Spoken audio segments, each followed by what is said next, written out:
My name's Sean Doherty. I teach ethics at a theological college in central London, training people to be clergy vicars in the Church of England, and I am an assistant minister in my church in North Kensington, where I live with my family, married to Gaby, and we've got children together.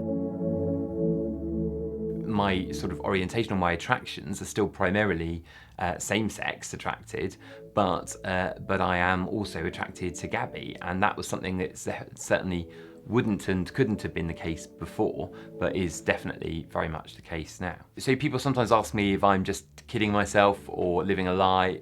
Other people just say to me, oh, you must be bisexual, you always were bisexual, and you were just sort of not aware of it. But it's interesting that people want to rewrite my story for me, as it were, whereas I was there, I know what I was before, and I was very much, as I said, on one end of the spectrum, and now I'm not. So there has been definitely some change in my attractions and feelings. And the key thing for me is that I choose not to identify myself as gay anymore. For me, it was really important to lay down that label. I think that label was actually the deception in my life, was labeling myself on the basis of my feelings and therefore making that the way, determinative of the way that I would actually be able to live my life. It sort of closed down options for me and put me in a box. Actually, I had to choose to step out of that box, to leave that box behind, not to label myself in that way. And that was, rather than coming into a place of kidding myself or lying to myself, actually it was really liberating and freeing to realise that I didn't have to label myself in that way. I think the question that people probably have is, how could I marry somebody who I knew was same-sex attracted? But there was quite a long story involved. It wasn't like one day I decided, oh, I'm going to marry Sean and he calls himself gay, but that's okay. Because actually I'd been praying for him for over a year. When we were friends, I knew that he wanted God to do something, but I didn't really know what, so I was praying for him. And so then when a year or so later he asked me if I'd like to pray about going out with him, I was very excited, and I hadn't realised myself that I was attracted to him until just a few weeks before. So I believed that God had a plan for us and that he was drawing us together. We spent quite a long time before going out praying together and also seeking the counsel of others. Is this a good idea? Do you think we go well together? What do you think? Sean asked some of his friends who weren't Christians, and I spoke to my friends and people who knew he'd previously called himself gay, and so he asked them what they thought.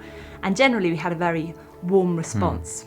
We also then took a year praying about our relationship and seeking, we went into it seeking, should we marry each other? Would we be suited to live the rest of our lives together? We didn't just kind of jump into this. We really looked at our relationship and looked at if it would work in the long term.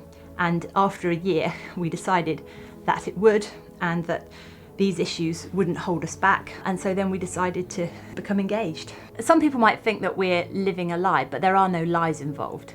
We're very open about this. We're open and we talk to our friends and family. Anyone who's interested is welcome to talk to us about this, and in time I imagine that we'll talk to our children as appropriate about this. When you're being this open, there is no lie. The most important thing, I think, to say to someone who is experiences same-sex attraction but who's considering marriage or thinking whether it might be right for them to get married, would be to say to them, it's really important not to kid yourself. There certainly are cases when people who have been sort of totally same-sex attracted have got married and then it's all gone disastrously wrong, and that's obviously a real tragedy for all concerned and incredibly hurtful, especially if there's dishonesty about it, if the spouse doesn't know that the person they're marrying is same-sex attracted.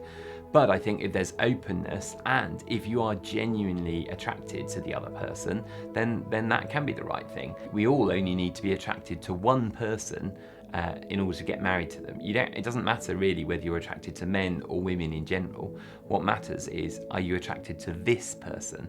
And if that attraction is there and if it's genuine, then you certainly could consider getting married to them, I think.